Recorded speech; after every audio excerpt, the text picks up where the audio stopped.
ஒரு நாட்டுல மருத்துவர்கள் அதிகமாக இருந்தாங்கன்னா சுகாதாரம் காக்கப்பட்டிருக்குன்னு அர்த்தம். ஒரு நாட்டுல காவலர்கள் அதிகமாக இருக்காங்க அப்படின்னா குற்ற செயல்கள் கம்மியா இருக்குன்னு அர்த்தம். ஒரு நாட்டுல நிறைய ஆண்டர்பிரனர்ஸ் இருக்காங்க அப்படின்னா அந்த நாட்டுல தொழில் முன்னேற்றம் அதிகமா இருக்குன்னு அர்த்தம். ஒரு நாட்டுல என்ஜினியர்ஸ் அதிகமாக இருக்காங்கன்னா சயின்ஸ் அண்ட் டெவலப்மெண்ட் அந்த நாட்டுல ஓங்கி இருக்குன்னு அர்த்தம். அதுக்கு நம்ம இந்தியாவில் இட்ஸ் வெரி குட் எக்ஸாம்பிள். என்ன இருக்கு, உங்ககிட்ட மாட்டு வண்டி தான் இருக்கு, அதை வச்சு நீங்க ஏவுகணைகள் தான் போறீங்களான்னு. ரோஹிணி சேட்டலைட் மூலமா ஒரு என்ஜினியர் உலக அரங்கில இந்தியாவுடைய ஸ்பேஸ் அண்ட் டெக்னாலஜி ஒரு தமிழர் தலைநிமிர்த்த செய்தார்.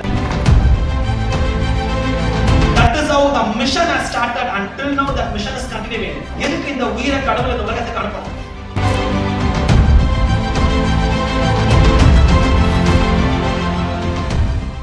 Three things உங்களுக்கு இன்னைக்கு நான் சொல்ல வரேன். First thing, be consistent what you are doing. I don't want everybody to turn yourself into IT life or research field, core field. எல்லாருக்கும் ஒரு passion இருக்கும். உங்களுக்கு என்ன வரும், உங்களுக்கு எது பிடிச்சிருக்கும், identify, as I always say, where your soul is. உங்க soul எங்க இருக்கும் அதை ஐடென்டிஃபை பண்ணுங்க. ரெண்டாவது, never ever wake up too late. அதிகாலை எழுந்துக்கிற பறவை தான் அதிதூரம் செல்லும் சொல்லுவாங்க. 8 மணி 9 மணி 10 மணி வரைக்கும் பெட்லயே உருண்டுகிட்டு கையில ரிமோட் எடுத்துக்கிட்டு டிவியை நோண்டிட்டு இருக்க பீப்புள், போன்ல சும்மா ஒண்ணுமே இல்லாம அந்த போன் நோண்டிட்டு இருக்கிறது, உங்க லைஃப கில் பண்ணக்கூடிய இந்த ஹாபிட்ஸை கில் பண்ணுங்க. See, very simple.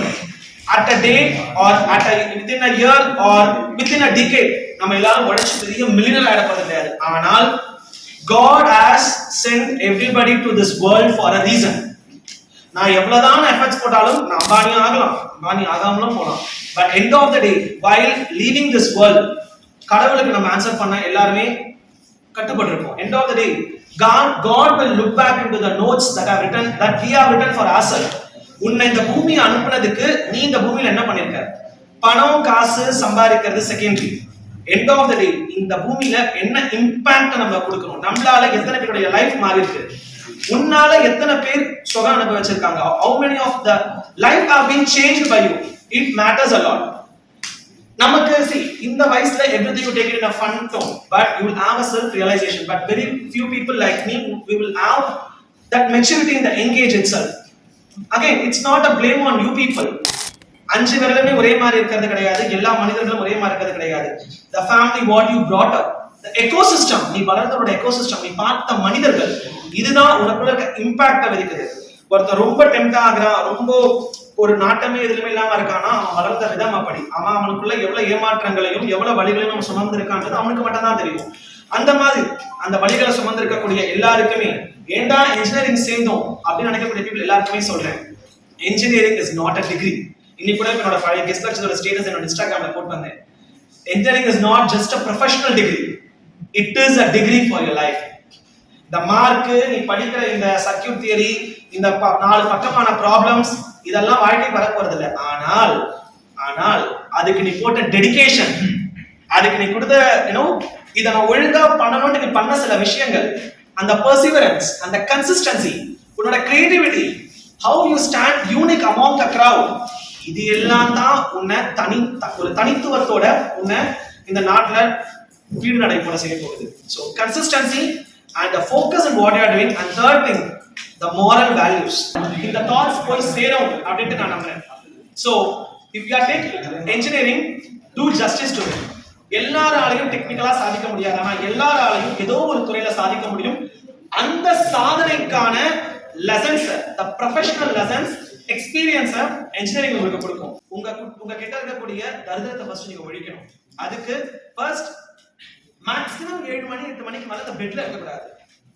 எடுத்த உடனே முதல் 3 மணி நேரத்துக்கு குட்டிச்சாத்தான கையில எடுக்கவே கூடாது. எல்லார் கையிலும் அந்த குட்டிச்சாத்தான எடுக்கவே கூடாது.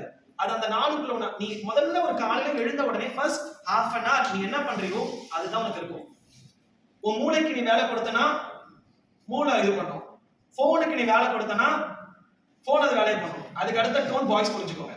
ஓகே, பாய்ஸ் பண்ண வேண்டிய first thing, you have to காலையில எழுந்த உடனே உங்க பாடியோட ஹீட்டை you have to reduce it.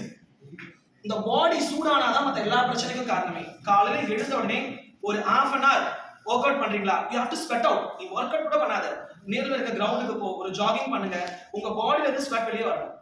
முதல்ல குளிங்க. குளிக்கும் பொழுதே உங்களுடைய ஆட்டோமேட்டிக்கா உங்க பாடியோட heat will be pull down. இந்த பாடியில ஹீட் ஏறுறது தான் பல பேருக்கு பிரச்சனையே. காலையில எழுந்த உடனே குளிச்சுட்டு உங்களுக்கு பிடிச்ச உங்க பூஜை அறையை விட கோவிலை விட ஒரு பாசிட்டிவ் லைஃப் கொடுக்க வேண்டிய இடங்கள் எதுவுமே கிடையாது. முதல் ஒரு 5 days இதை பண்ணி பாருங்களேன், ஆட்டோமேட்டிக்கா அந்த எசன்ஸ் உங்களை ஒட்டிக்கும். காலையில எழுந்த உடனே குளிச்சு முடிச்சுட்டு சாமியாண்ட உட்காந்து ஒரு 15 minutes ஏதோ நான் ப்ரே பண்ணிட்டு டேவை தொடங்கு. இங்க நம்ம இன்ஜினியரிங் பத்தி நான் பேச வரல. நீ எந்த துறையா நீ தேர்ந்தெடுத்தாலும் அதுல ஜெயிக்கிறதுக்கு இந்த ஹாபிட்ஸ் தேவை. as a successful person in our life we are following it. கேட்டா கேளு கேட்க கண்டிப்போ அந்த டயலாக் தான். இது நடந்து எனக்கு இம்பாக்ட் கொடுத்திருக்கு, உங்களுக்கும் கொடுக்கும் நான் நம்புறேன். சோ உங்க கன்சிஸ்டன்ட் ஒர்க்ஸ் மூலமா, ஃபோக்கஸ்டான டெடிகேஷன் மூலமா, ஒரு ப்ராப்பரான மாரல் வேல்யூ மூலமா உங்க டார்கெட்ஸை நீங்க ஜெயிக்க முடியும். normally there is a context. ஒரு நாட்டுல வந்து மருத்துவர்கள் அதிகமாக இருக்காங்கன்னா சுகாதாரம் காக்கப்பட்டிருக்குன்னு அர்த்தம். ஒரு நாட்டுல காவலர்கள் அதிகமாக இருக்காங்க அப்படின்னா குற்ற செயல்கள் கம்மியா இருக்குன்னு அர்த்தம். ஒரு நாட்டுல நிறைய ஆண்டர்பிரனர்ஸ் இருக்காங்க அப்படின்னா அந்த நாட்டுல வந்துட்டு தொழில் முன்னேற்றம் அதிகமா இருக்குன்னு அர்த்தம்.